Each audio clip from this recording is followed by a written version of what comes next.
corporates in India, and then you come to Canada, and then you have to, work these odd jobs. Like you were underprivileged, so you started working very early in your life. You have to get out of your comfort zone each and every day. Kept throwing things on the wall and was trying to see what sticks. These activities that you did you plan them before? It was more like instinctive and evolved. It is hard because anything that comes easy goes easy, is what I believe. But when you get that one chance, don't let it go.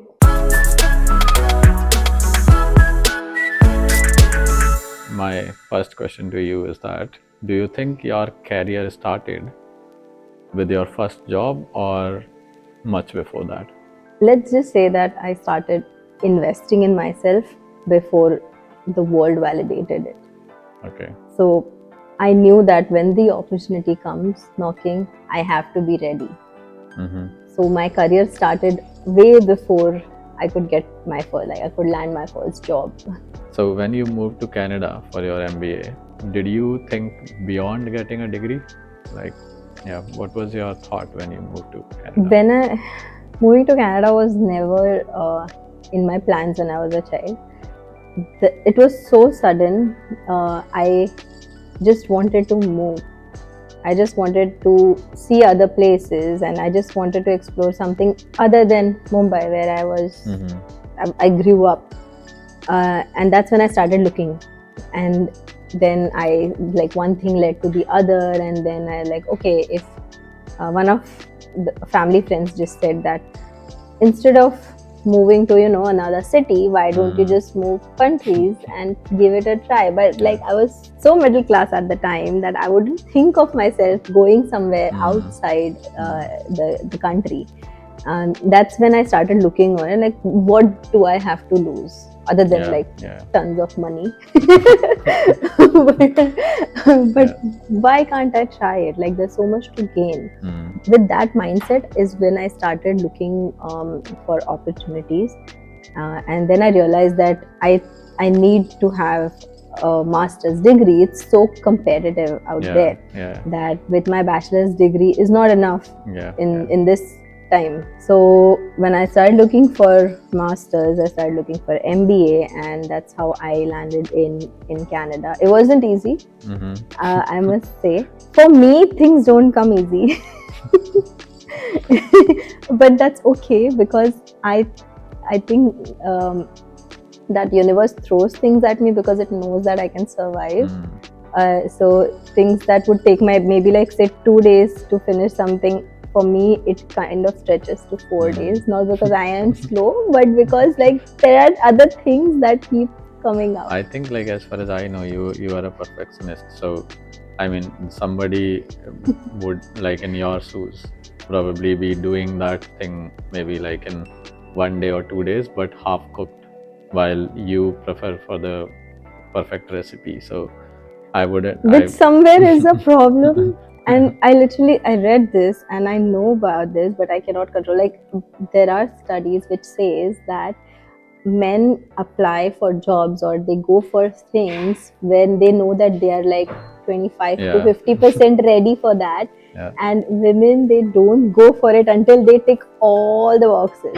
And that somehow I know that, even if I just, take maybe 25% or 50% of boxes and I learn on the job the rest of them, I would still not go for it, because I don't know, it's ingrained in me that I have to be perfect for that particular task or project. Fully prepared and 100% confident about it before you take a step. That's what led me to doing things while I was studying. So I wasn't always just studying. When I went to Canada, I wasn't just studying.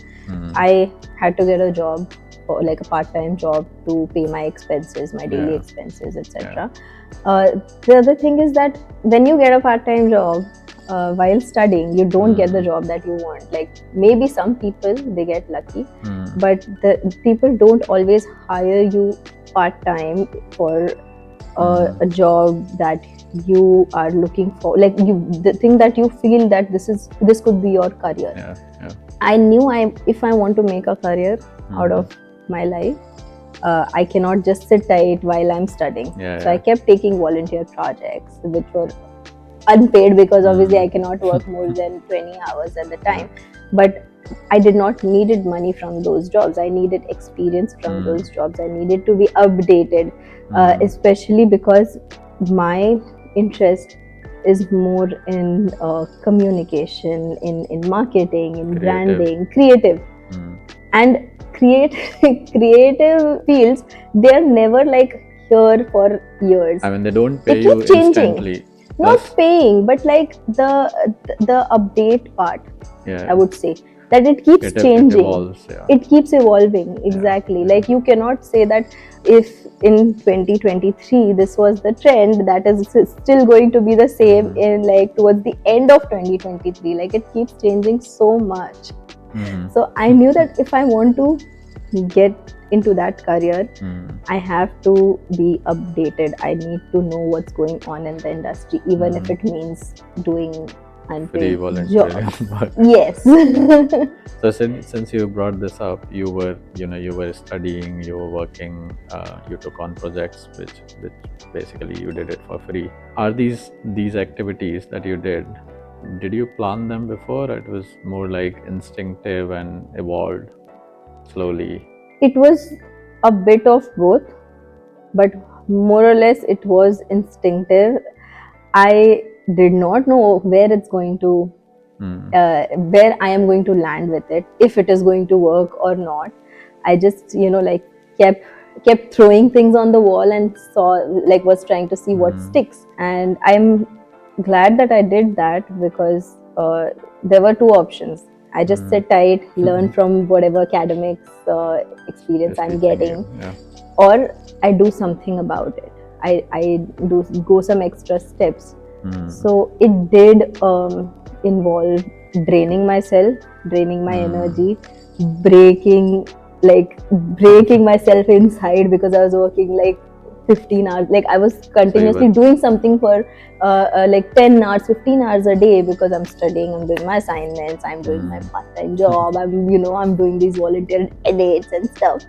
So it was very it was bringing draining. you out of your comfort zone, but also like shaping the new character that you were developing while you were studying. Yes, that's so important that you said, bringing yourself out of comfort zone. When you decide to move countries, you have already opted for going outside your comfort zone. Now, when you're already there, most people don't realize that when you move to another country to make a career or a life out of it, you cannot just, that could not be it. You have to get out of your comfort zone each and every day and go out there, network with people, do some extra work, see what is working for you, what is not working. Because in your home country, some things work for you and it not necessarily would work everywhere. So you have to go out there and test yourself. So yeah, I can definitely like feel that it involves so much of hard work, and it breaks you, it makes you, it drains you. So at any point, did you ever feel like, is it even worth it? Why not just go to India, enjoy your life? Like, why did you yeah, you know what I mean? So many times. You know about it. So many times I had that question. I have cried at work while sitting. I cried in university. People don't accept it, but I know there are more people like me. There are more immigrant students like me who have gone through this and who might be going through it right now. And that's okay, because at that time when you are in that phase, you just feel like, what am I doing? Why did I do this? I was so fine when I was back home. I was doing okay. Why did I do this? And you're crying, especially like when I started with corporates in India, and then you come to Canada, and then you have to work these odd jobs, like working in stores and working in food chain industry and all that, just to get those expenses covered, and that mainly breaks you because you're like, I know I'm worth so much. I know I can do so much, And you and had yet so many skills and experience. overqualified. Yeah. Most of the people, most of the students that moved. worked with me were overqualified for Yeah. that job. Yeah. But we still had to do it because not just because of money, of course because of money, but also that shapes you as a person in that new country, in that new province or state, that you get to know other people. You know how others, like, there's not just your kind, there are other people, like there are people from all over the world, and you understand that there is something common between all of you. And there is this struggle which is common, and then you get through it. I mean, there were days where I was like, leave everything, I want to go back. But people who are right now going through it, I really want to say that just take it as the phase of your life, because like once you cross that stage or space, it's so beautiful. It's worth it. The people who are currently struggling, they have a hope, basically, like they would get out of that. So you were probably referring to a breakthrough. So how hard was it for you to get that first breakthrough as an immigrant in Canada? How hard is it? It's all about how much you're willing to give. You need that one opportunity, just one. You don't need 10 different interviews. You just need that one interview that you want to crack. That it is hard because anything that comes easy goes easy, is what I believe. And if it is hard, be ready. You have moved, you have done this before, you have done so much more. So be ready to face rejections, to keep going, to not lose faith, to not lose hope. It was difficult for me to get that one breakthrough. It took me almost 10 months or almost a year to get my first, like land my first job that I can make a career out of after I graduated. So it was that one whole year, or those 10 months, they were really difficult for me because every day I kept applying and getting those automated rejections and like it not leading anywhere, even though I kept trying so much. I had things on my resume, so I'm not fresh out of the college, water anyways, but still it was so difficult. But when you get that one chance, don't let it go. My first breakthrough, very important thing that I learned was that what my manager who hired me at the time, she said when I asked her, because of course I was curious that what went right here and not other places, was when this one particular job was something that really like lit my eyes when I read the job description, because it was everything I wanted. And I knew that everything that I can excel in and learn from, and also be an asset to that organization. And I asked her that, what made you choose me? And she said that you were so consistently following up with me. So following up is crucial. Following up is so important. I gave this interview in I think it was in May, June. I started working there in October. So you see when how long the timeline was, almost like 4 months. 4 months I kept following up. I kept going like, hi, I'm still interested if you have not hired anybody. And then after a month, and I was like, I'm sure they must have hired somebody, it's been so long, I'm sure they have hired somebody.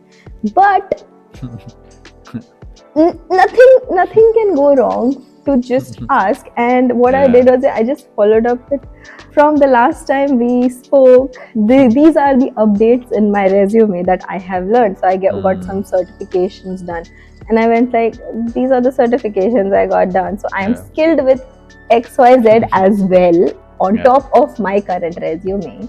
So just updating you if there's anything. And then there was one reply, come down to my office, let's have another interview. That's so nice. That must be so relieving. Like It was after- still like what's gonna happen? But that worked out. The only thing that like that's what feedback I got was that I was consistently following up. Hmm. Please follow up. Yeah, I was about to ask you that question, like how did you land your marketing coordinator job? But I think you have already half we answered. covered If it. you do you want to add something more to it? Yes, always highlight yourself as somebody that can make their work easier or job easier. So one more thing that was also important to mark is that you don't just go prepared with the job description. You go prepared with that company. I studied the company, like what they do, what they are doing, which is already like what they're doing, which is great, and what they are lacking, and where they're lacking, how I can, I can fix that, or I can be an asset to contribute that there. So very important to do your own analysis so that the employer knows that you have done your homework.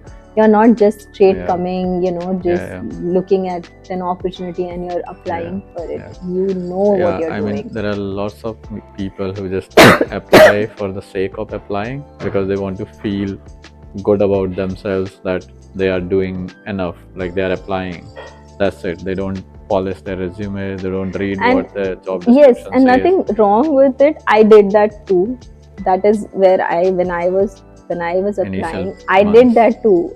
Easy apply, go apply, like okay, done, applied, let's see whatever happens.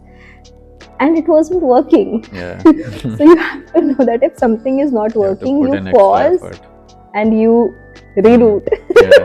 Right?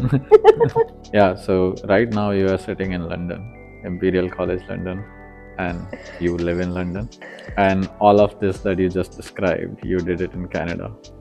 You still chose to come to London and explore the new path, new direction. Wiping everything, I wanted to start over again, and I'm like, I did it before, I can do it again. So you answered my question. Bring it on. What drove that? What was It's so funny. I still ask that question to myself. So it's not.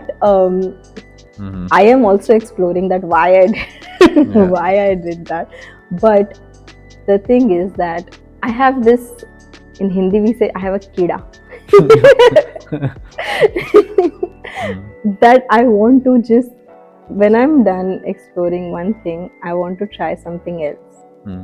Very hard for me to just settle for something. I want to grow. I want to upgrade. I want to see what's next. After my job, I knew that okay, I have succeeded this. I can, market anything you give me. I can, build a strategy around branding and promotions and stuff. What next? What is it that I can do for myself? So right now, what I am doing is I am trying to create a brand out of myself. So helping out other brands and other companies to build their promotion strategies, to build their branding is what I'm trying to explore, and let's see if that works. As you mentioned, like you have this kink in you that you want to explore new things, but what makes you being ready for it? Like when I say that you are ready, or when you say to yourself that I am ready, what does it actually mean to you today after getting so much of experience? So what does being ready actually mean? Looking at everything that I have experienced or I have been through, when I tell myself I am ready, all it means is take it till you make it. You are never ready. You tell yourself that you're ready because you're never going to be ready. If you're waiting for yourself to be ready, if you're waiting for things to be perfect, if you're waiting for the right time, you're never going to get that. So you have to make those opportunities for yourself, and that's what I did. I kept telling myself that I am ready. What's the worst that could happen is the question that is extremely important. Like having that positive mindset that what can go wrong. Like I have so much to gain and so less to lose. Okay. And I wouldn't lie, there are times when you get those worst negative thoughts, those dark thoughts, especially like when I'm lying on my bed and you're thinking about life and you're like, oh my god, where am I going? Is this going anywhere? Or but that is the key. Just lie to yourself, saying that everything is going to be okay and you are ready for it. And think about things that you have already accomplished. Let's just wrap with one last question for today. Looking back, whatever you did, would you still do that again? In a blink. In a blink. I know it's it's tough, especially like when you go. When I moved, I was in my mid to late 20s, and everybody around me was in their early 20s, like just out of college, and they're there making their life. And I felt like I was way behind everyone. But that's not true, because you have your own timeline.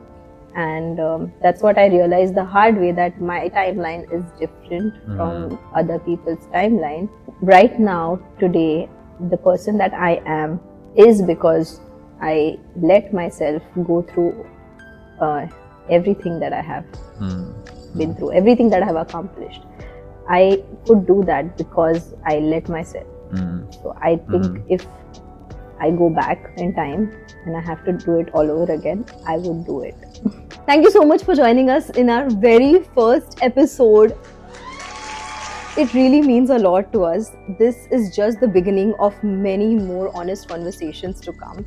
So please join us on our journey, and we post videos every Tuesday. There are new episodes coming every Tuesday. So we'll see you next week.